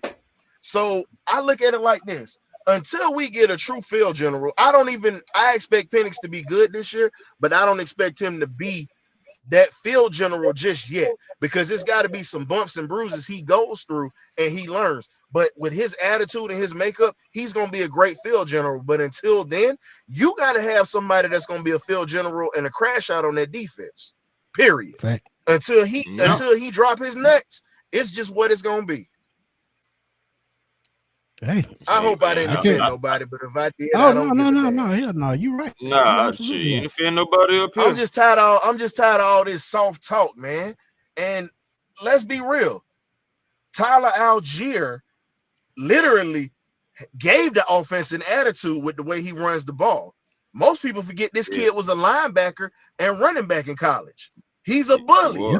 And y'all talking about trading this man who broke William Andrews' record with sharing the ball with 4 running backs? Everybody I'm gonna forget be Damian honest with Williams you. got hurt on that Well, first that's play against New because we have Orleans. a shiny new tour that wears number Exactly. 7. That's why, brother. Exactly. He's not going That's to get why the I And like. time the he hell, Like, I listen, justified to love get. Tyler Algier. I didn't think that we needed a running back. you But at the end of don't break William Andrews' record.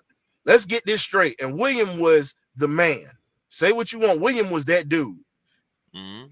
You don't break a record like that if you don't have some kind of craze or some kind of nasty streak in you. If you ever watch him run, he looks to run over people. He Right. can run past you if he need to, but he literally is setting the tone. And you got to have tone setters on this team. That's one guy you Right. don't let walk. You take a lot of that pressure off of Bijan if you have him here. You take pressure off those knees. Running backs don't last but 3 to 4 years. Let's be honest. Agreed. Let's be honest on that. You don't see running backs lasting that long, dog. So at this point, Atlanta's got to become a bully, but you can't have. I'm gonna be honest with you. You can't have somebody like Stanley, and that's what I call Raheem how Morris. can you get those type people in the building when you don't have that type foundation, that type blueprint? Easy. You had a chance to get Lovie Smith or Rex Ryan, who wants to be a coach. Those are bully type coaches.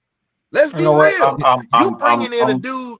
I'm tired of you, Ryan, because you keep don't bring up Rex Ryan. Please don't bring up Rex Ryan, because I've been Man. I didn't know you said that, but the reason I'm saying is think about it. I give Rex Mikey Ryan went credit to on an that one. AFC championship. I have been saying Rex Ryan for the last 6 years or so. Ever since I've been on YouTube. Between him and Lovie Smith, before bro. writing. I've been saying Rex Ryan. Think about it. I remember me and Mike did a show. But Matt, Mike, Rex Ryan the whole show. The whole show. I want y'all to think about this. The Jets and the Chicago Bears have not been the same since Rex Ryan left the Jets and Lovie Smith left the Bears. Now they might change this year because Virginia McCaskey just died. God rest her soul. She cheated just like her dad, George Hallis. But now they actually got a competent coach over there that might make something happen. But let's be real.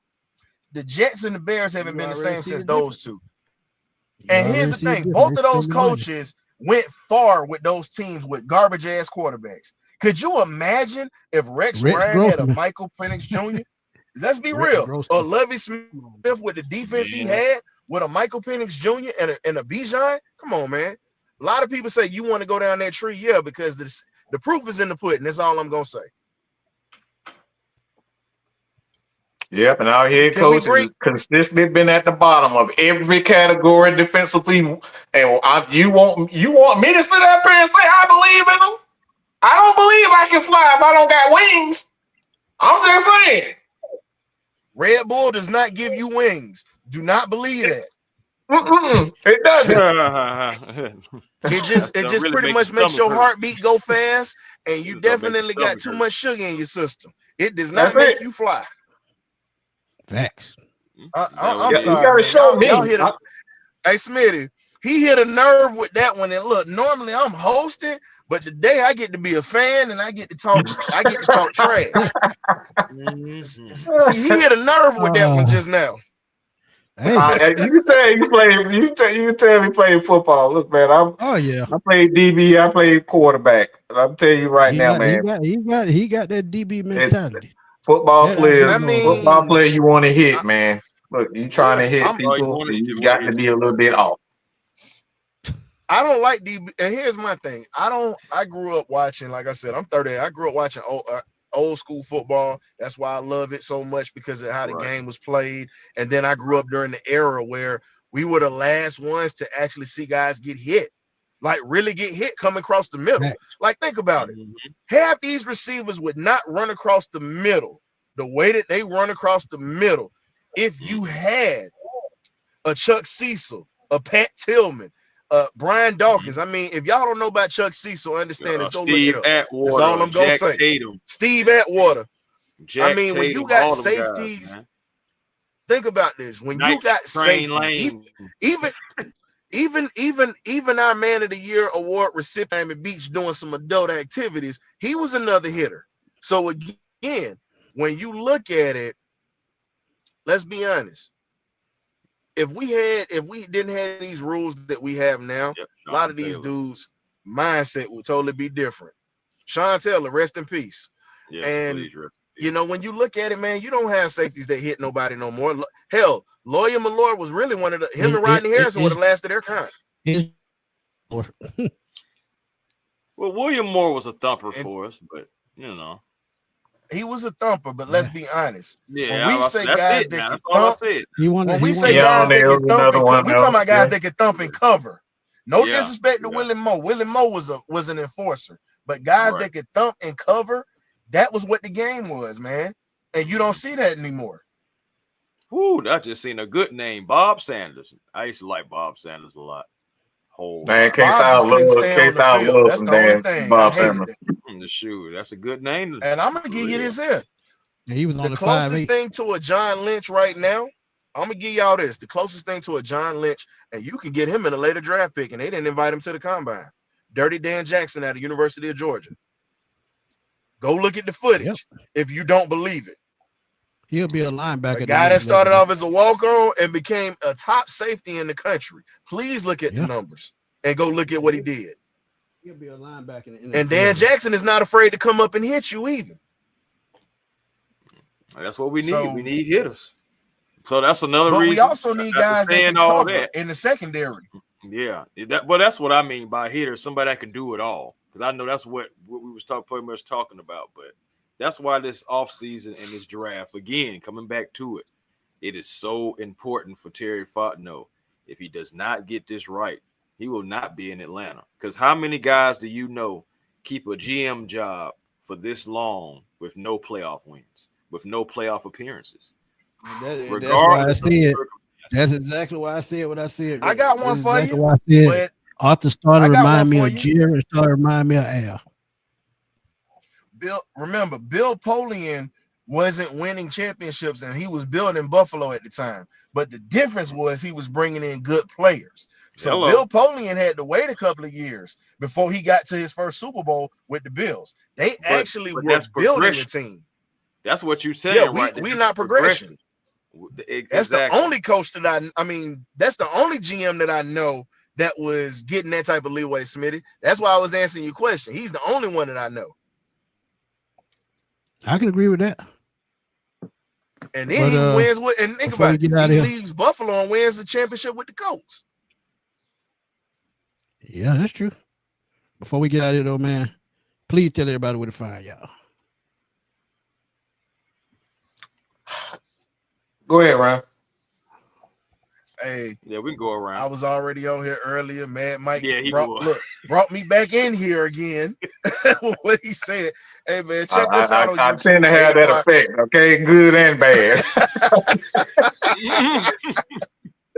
Hey man, that was a good one though. I give you that. But Thursday at 8 p.m. on YouTube, X, and any other streaming platform, the Birdcage LLC, myself, the historian, and the magnificent Birdcage crew. This week we got Steve Weiss coming into the cage or whatnot. Gonna talk a little Falcon football with us, man. Hey. You either get right or you get left, man. So we got y'all covered with some more interviews too during this offseason, man. Appreciate y'all again. And thank you, Mike, for bringing that meanness out of me again. I'm trying to be a nice guy, but see what you did? Hey, maybe they need to hire me. Maybe they need to hire me as the head coach. Hey man, just let me be the scout. Hey, listen, just let me work in the scouting department. I'm cool. I don't need scout. I'm good. Just let me be down. Hey, we good, man. I get us a championship. Appreciate y'all. Yeah. Oh yeah. Hey man, that's all I got to say about this, man. Again, ain't no hate, man. We just I look what we do over there, the Unholy Alliance, Atlanta Falcons Nation, always about is the truth. Mm-hmm. Sometimes the truth hurts. Yeah. All right. Sometimes the truth hurts. It's not going to be pretty. It's not going to be favorable. You're not going to like to hear it. But it's something that this organization at this point, they need to hear it and accept reality. Facts. So I know you got something lined up on deck. What you got on deck? I got something lined up. Actually, Maggie T, She got some stuff lined up tonight, so you can head over to Atlanta Falcons Nation. The Lady Birds AFN, the one and only Christy Lewis. She's a part of the show. With Miss Pam, Auntie Pam. Everybody know it. Pam just be everywhere, man. You talk about the real MVP, Auntie Pam, boy. She's the real MVP. We absolutely love and adore her. And like I said, man, look, we open for everybody. Okay, we hope over for everybody. Do not be afraid. All right. Look, it's all about the spirit of debate. Nothing that we say is never personal. It might be loud, it might be in your face a little bit, but it's all about the spirit of debate. All right. So hit us up, man. Man Mike Sports, Atlanta Falcons Nation. That's all I gotta say about that. And that's the bottom line. Cause man, Mike's said so. Good. Hey, did you get that thing straight with LeBron? Oh, whoa. You about to bring me back. Oh, whoa. You just said, whoa. You just say LeBron James, did you? I see you were mad about LeBron the other night, man. Oh, no. See, you about to make me have a whole hour rant. Cause look, all right, I gotta go because Smitty, you ain't no good. Yep. You ain't no good. See Smitty? See that? Hey man, you know how to push my button. You know how to push my button with that one. All right, man. Appreciate y'all, man. Let's come holler at us, man. Atlanta Falcons Nation, Lady Birds AFN. No doubt. Appreciate you. Out tonight, man. You see, yeah, man. LeBron, right always supporting the show. LeBron will never be Mike, man. LeBron never be Mike. Yeah, LeBron never be Mike. Never. I mean, we see Mike in his prime. That dude could score like no other, take over a game like no other. You're right, man. And he got his ass for early on his career. But yep. But tell them where to find you, Chris. Hey man, A1 Forever Sports. That's the platform on YouTube. Please come over, like, comment, and subscribe, man. Have a football conversation, basketball, baseball. You know, Burry's about to kick up. I believe it's like right around the corner. Yes, I believe it's like a week and a half, 2 more weeks before the regular season starts. So what's today? Getting ready for that. Yep. Yeah, I think it starts on the 27th. So okay, so 2.5 weeks. So it's in a minute, man. Braves baseball will be back, and we're gonna be here for it. So also catch me on the Hawks Digest as well. I'm over there growing that channel as well, talking about all things Atlanta Hawks, right over there. So you can catch me there as well. TikTok, the real A1 Forever, Instagram and Twitter, A1 Forever. And hey, man, again, thank y'all for always coming through, giving y'all opinions. We always love you when you guys do that. Shout out to everybody who was on the panel, came through today. I know we're going to have to get a show to where we allow you guys to come up and speak your mind. Yeah, man, we get to it today. Yeah, it got a little sidetracked today, but we will definitely. We got y'all soon. Yeah, because we're gonna do another mock draft soon. So that fan control mock draft pretty cool, but we're gonna have it worked out just a little bit better the next time around. Right. Well, Smitty, where can they find you? They know where to find me, man. I ain't even got to see it, man. Find me on Smitty Sports Machine. We'll be back on the NFC South Roundtable tonight at 7:00. So y'all come check me out on the NFC South Roundtable, and we get y'all our thoughts on free agency day 1 and day 2.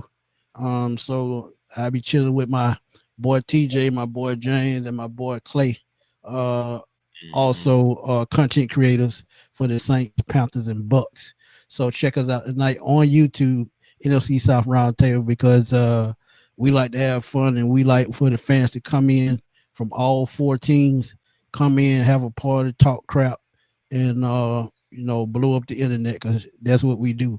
But it will probably be posted on somewhere on Twitter tonight, so y'all can check it out on my Twitter page, or maybe somebody else that's streaming it. But again, we've had a good time, man. We've been on almost 2 hours. We only was going to go 30 to 45 minutes, but when you get to talking, hey, it can carry. But for my boy A1, like I said, check him out on Hawks Digest right now on YouTube.